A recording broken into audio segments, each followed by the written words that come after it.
Hi and welcome to Venice. This is one of the first preview days and the crowds are all arriving. It's a very hot ticket and perhaps the hottest of all in the International Art World calendar. This year, of course, there's a recession. Things have been a bit tricky, in fact, and some of the collectors are really having a bit of a hard time, like this one over here. The dead guy in the pool, looking a bit like Norma Desmond out of Sunset Boulevard, is a collector. And in fact, although this looks like the Scandinavian Pavilion in the Giardini, it is in fact his house. There he is, face down in the pool, his cigarettes and watch drowned in the bottom. It's part of an installation by Scandinavian artists Elmgreen and Dragset. And not only have they taken over the Nordic Pavilion, but also the one next door, which belongs to Denmark. And they've both been decked out as private houses.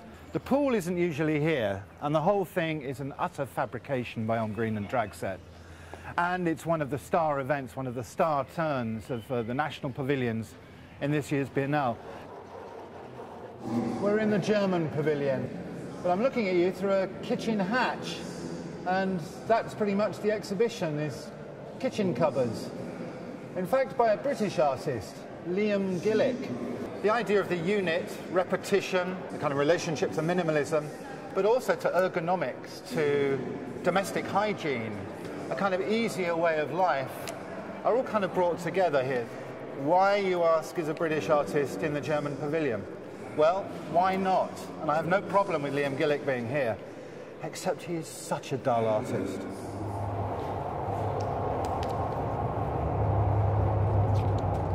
This is Le Grand Soir by French artist Claude Lévesque in the French Pavilion. It looks like a disco jail, doesn't it? Or one of those dark rooms that you get in some kinds of clubs.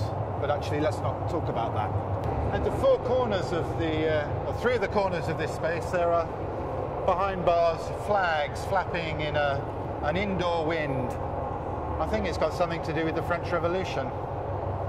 And of course, the flags being black makes one think of anarchy. Not much chance of anarchy in here, I don't think. Timed entry. The Giardini was laid out at the beginning of the 19th century. It's got full of mature trees and lovely bushes, and of course most of the time it's abandoned, the Giardini. There's nothing happening here at all. And that's exactly what Steve McQueen has focused on in his film. But also, so is the Czech artist Roman Ondak. So here we are in this big national pavilion, but the outside has come inside. And the building itself seems like just a shell that's been placed over the garden itself. And of course this is a completely fabricated bit of wilderness. And but it's got the same trees and the same bushes and the same leaf mould and the same old what have you everywhere else in the Giardini. It's a kind of a one-liner, isn't it? But it's also rather beautiful and it's fun. We've left the Giardini now and we've crossed a couple of little canals and we're at the Arsenale. This is a huge, an immensely long building where the ropes were wound for the ships that Venice built, and it's full of making worlds, a keynote exhibition for the Biennale curated by Daniel Birnbaum. The corner here is full of art, and there are sound works, interactive works, installations, videos, paintings, sculptures, drawings, pretty much too much to take in. And you've got to keep an open mind, but not so open that your brains fall out. There's a cabinet full of bread over there. I don't know why. The knitting circle takes place every afternoon in this corner. Here's a work by the American artist Paul Chan, and it's a kind of silhouette projection, and it's based on the Marquis de Sade, with lots of people jiggling about. They just seem to be humping the floor at the moment. Here we are in a hall of smashed and spoiled mirrors. In fact, it's the aftermath of a performance by the veteran Italian artist Michelangelo Pistoletto, who has worked with mirrors on and off ever since the 1960s. The Venice Biennale, a lot of it is about vanity and narcissism and self-reflection. Well, in the broken mirror everyone sees maybe the truth.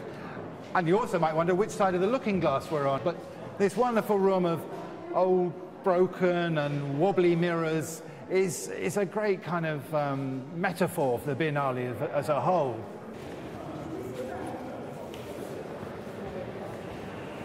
This is the work of a British artist, Searle, who lives and works in Berlin. And it's a photograph of a tree, but it's not like the ones we saw back in the Giardini. This is, in fact, a bonsai tree, a tiny tree that she has projected and blown up to what we think as normal size. It's a bit like a metaphor for the art that's here. You know, what's big, what's small, what's important, what isn't. Feels like the end of a journey, really, but beyond the wall, behind the tree, the National Pavilion starts again and go all the way through the Arsenale. But personally, I like to sit under the tree and have a bit of a snooze now.